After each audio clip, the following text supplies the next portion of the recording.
Backlash to liberal immigration policies fuel yet another shift to the right in Europe. It's a good empowering of the whole MAGA project in the Central and Eastern Europe. A conservative victory in Poland comes as France is rocked by riots. I'm Georgia Howe with Daily Wire executive editor John Bickley. It's Tuesday, June 3rd, and this is Morning Wire.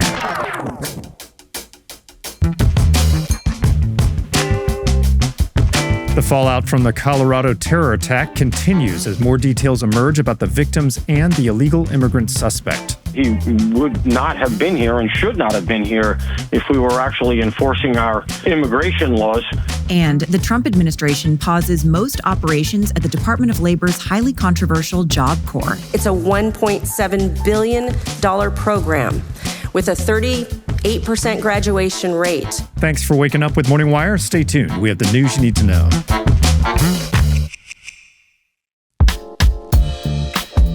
America is built on hard work and powered by American energy. Chevron has spent $44 billion with local businesses across all 50 states since 2022, fueling infrastructure and communities, all while strengthening local economies. Last year, Chevron increased U.S. production nearly 20%, powering communities and businesses. From the heartlands to the coasts, we're helping to fuel America's energy advantage, building a brighter future right here at home. Visit chevron.com/America to discover more.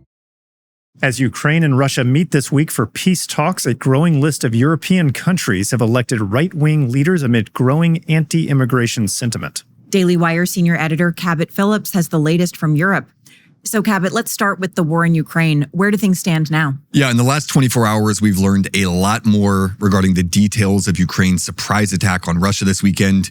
And it's really a stunning operation. The Ukrainians managed to smuggle scores of attack drones across the border, where they were launched from wooden sheds mounted on the backs of large moving trucks. And because those drones originated within Russian territory, they were largely able to bypass Putin's extensive air defense systems. They targeted 5 separate air bases and knocked out dozens of the country's most important planes. According to some estimates, Ukraine successfully destroyed up to 1/3 of Russia's strategic bomber fleet. And the strikes come at a crucial time. Remember, the two countries met yesterday for a set of formal peace negotiations in Istanbul. Now, how will this attack affect the prospects for that?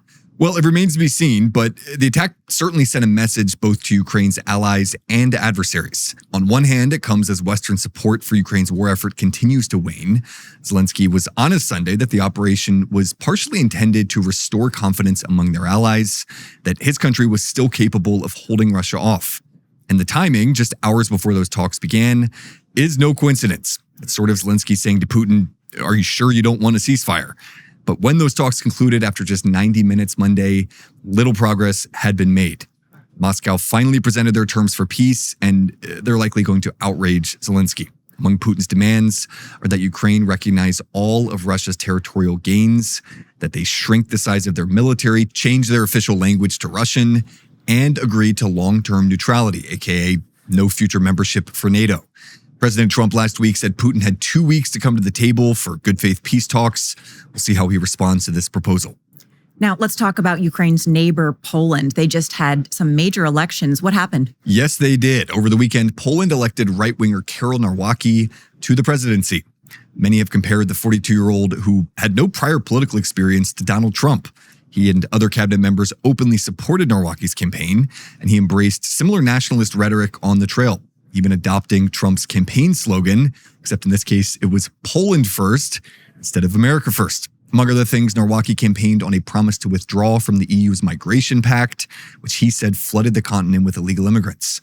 He is staunchly pro-life, against gay marriage, and has called for a return of Christian values to public life in Poland. And importantly, he signed a pledge to prevent Ukraine from joining NATO in the future. And like Trump, he has accused Zelensky of not showing enough gratitude for the support his country has given Ukraine for their war effort. Now, Poland is just the most recent European country that has elected a right-wing leader. What are some of the others? Yeah, a clear trend developing here. In the last year, conservatives have made just historic gains across the continent, largely by promising to crack down on illegal immigration from the Middle East and Africa.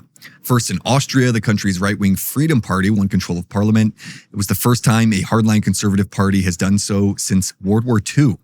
And then in Germany, conservatives made historic gains with the right-wing AfD party surging.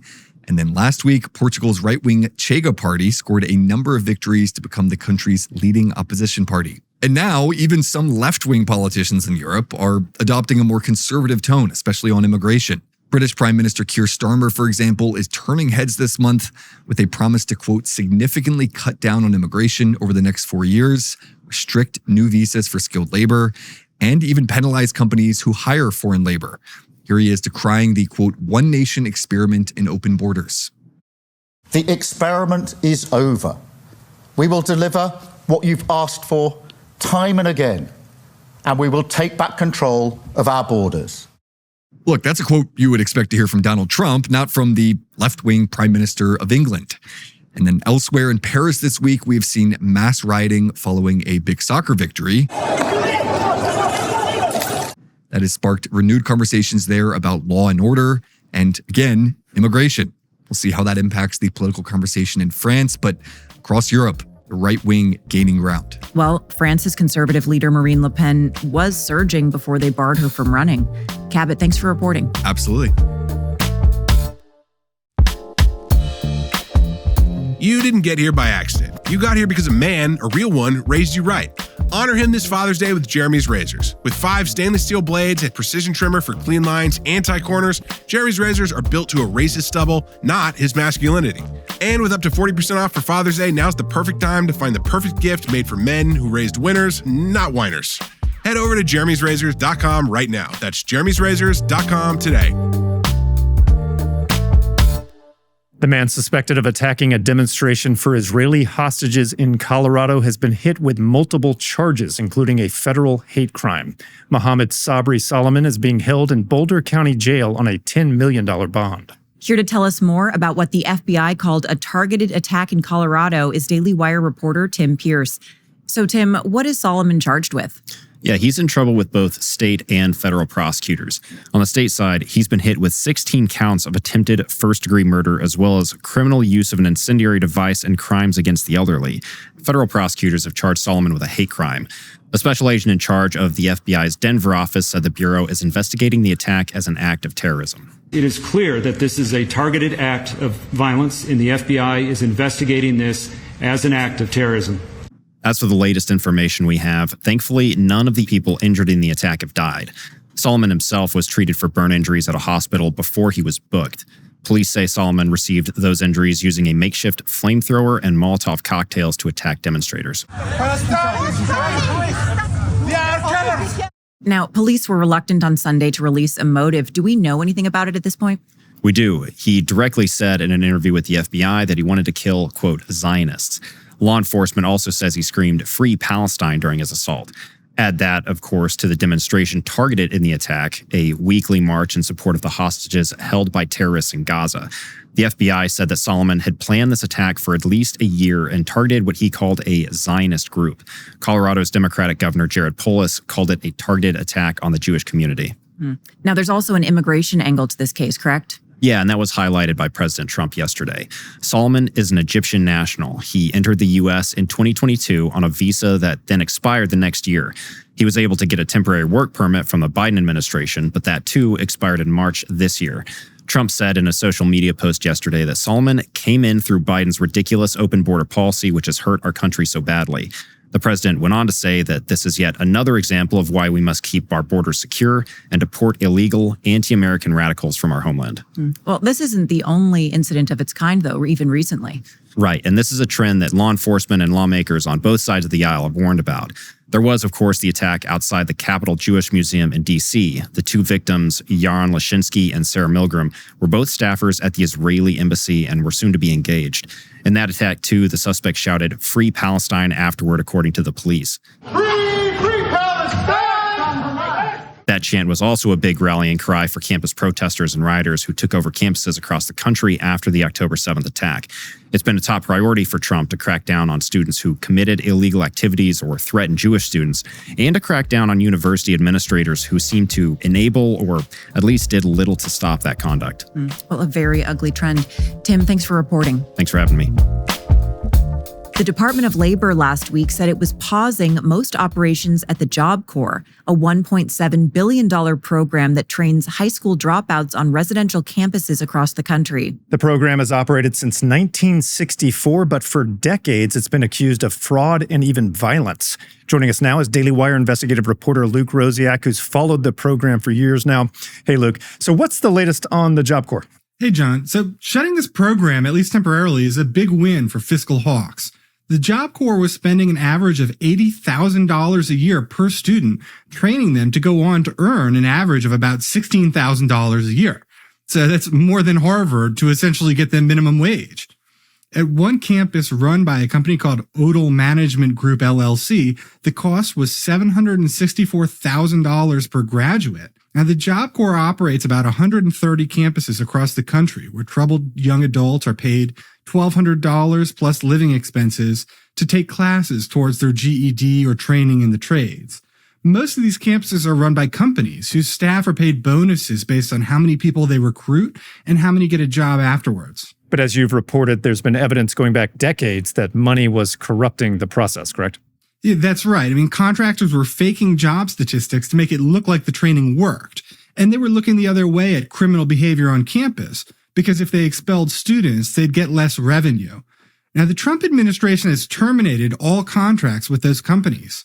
About a fifth of campuses are operated by the Department of Agriculture, and those will remain open. So this is really targeted towards preventing contractors from abusing the taxpayer and using at-risk youth as a cash cow. Still, there are 25,000 people getting training at JobCorps facilities, and most of them will be sent home this month. Now, this has led to criticism that vulnerable youth are going to be deprived of needed services. JobCorps does train in several trades where America really needs more workers. What's the response to that? You know, it does pose interesting questions, given the Trump administration's boosting of the trades over elite colleges, a desire for more U.S. manufacturing, and the need for low-income Americans to take over work that was previously done by illegal immigrants. But the truth is these campuses were often bad places. Discipline data shows that there were 500 sex assaults and 5,000 violent assaults in the last 3 years alone. That includes a 16-year-old transgender runaway who was ordered to live with a 23-year-old man who was later arrested for raping her in their dorm room. A third of students are expelled, a third just abscond, and a third graduate. Now, to enroll, you're required to be on welfare, a refugee, a high school dropout, illiterate, or a victim of sex trafficking, things like that. All right, so this program appears to be more focused on directing funds to people from sort of the margins of society, even including criminals, rather than actually building up the trades. Exactly. My hunch is we'll see the Trump administration push to have high schools reorient to focus on vocational tech. That would accomplish JobCorps' goals at a much larger scale. Think about those schools you hear about where literally 0% of students are proficient in math. Instead of pretending we're preparing those kids for college, they could be put on a path from 9th grade onwards to make good money only a few years into the future. All right, so likely a lot of outcry against this move, but mostly from companies that stand to profit. Meanwhile, it'll be fascinating to see if the shop class makes a comeback in high school. Luke, thanks for reporting. Thank you. Thanks for waking up with us. And if you love this episode, please like and subscribe. We'll be back tomorrow with the news you need to know.